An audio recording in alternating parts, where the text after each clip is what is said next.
en ambientes filosóficos. Pero un poquito más adelante el autor dice, me gustaría que la pedagogía desarrollara sus propios conceptos, sus propios cuerpos teóricos, de manera que evitara verse dominada por una provincia extranjera. Con lo cual deja entrever que podría ser una disciplina con cierto carácter autonómico. Lo que yo observo es que en esta relación filosofía-pedagogía no se ha roto. O sea, más allá de que hoy se puede hablar de una conformación del campo para estudiar lo educativo, por ejemplo, a mí se me hace muy singular que cuando viene todo el desarrollo del pensamiento marxista, se empiece a hablar de una pedagogía socialista. Y una pedagogía socialista fundamentada fundamentalmente en este desarrollo.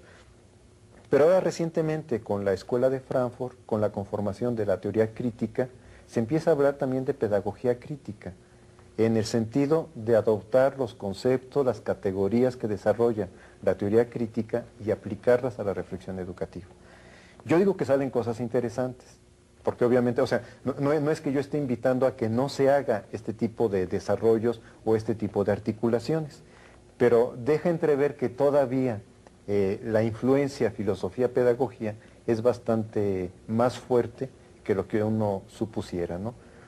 O sencillamente todos los desarrollos de lo que llaman el pensamiento posmoderno, por ejemplo, aplicados o que en este momento están empezándose a aplicar a la reflexión educativa. Pero hay la otra cara de la moneda.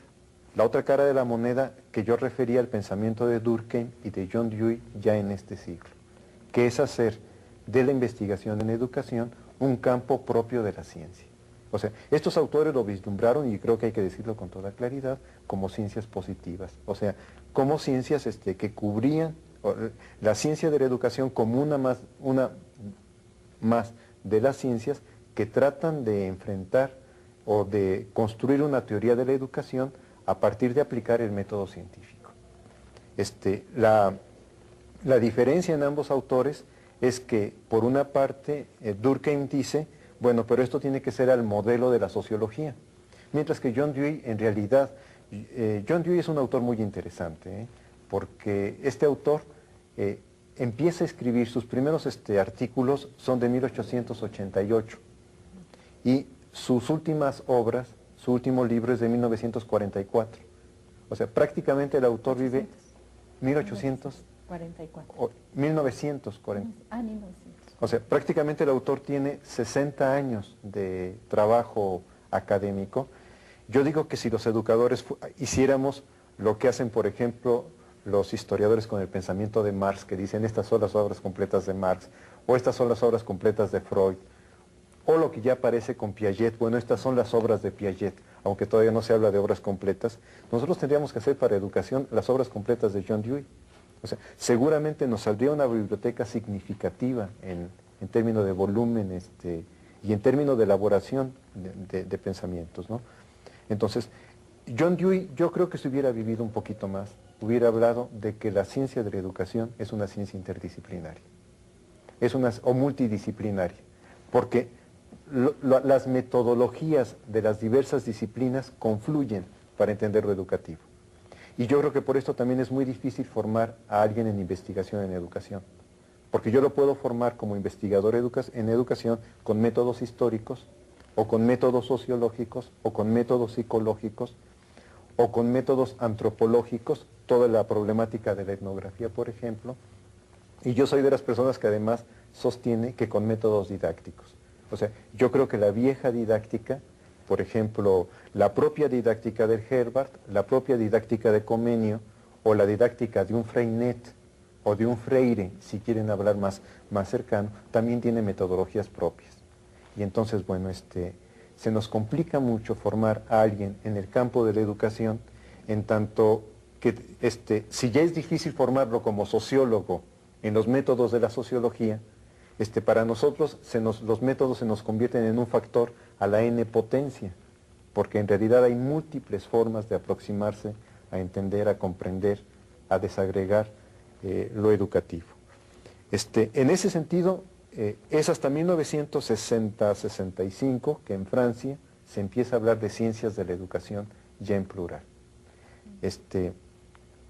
Y A mi manera de ver, en el caso mexicano, antes de ver el caso mexicano, frente a la pregunta que se me hace, bueno, ¿es la pedagogía una disciplina humanística o es la ciencia de la educación una disciplina positivista?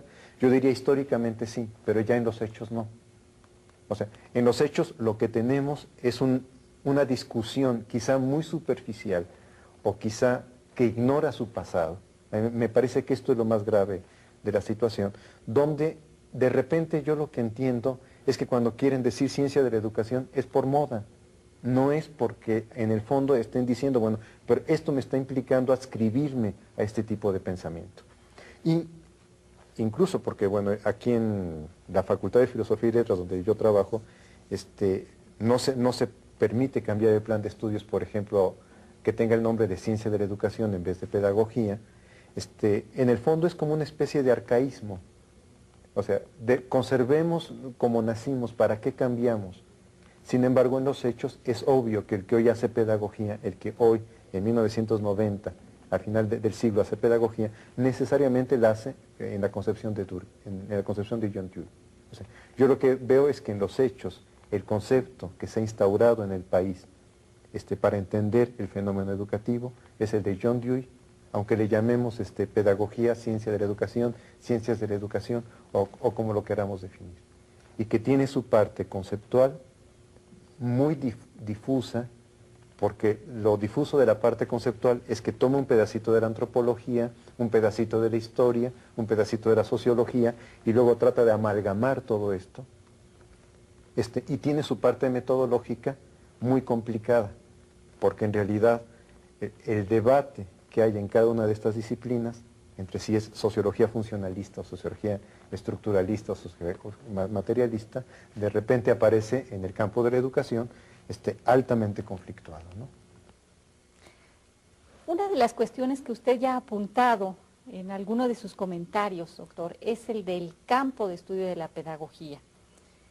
¿Cuáles son, desde su punto de vista, los elementos que nos permitirían delimitar este campo? ¿Podríamos decir que este campo se reduce a la relación educativa en el aula o va mucho más allá al contexto social? En fin, ¿cuál sería su opinión al respecto?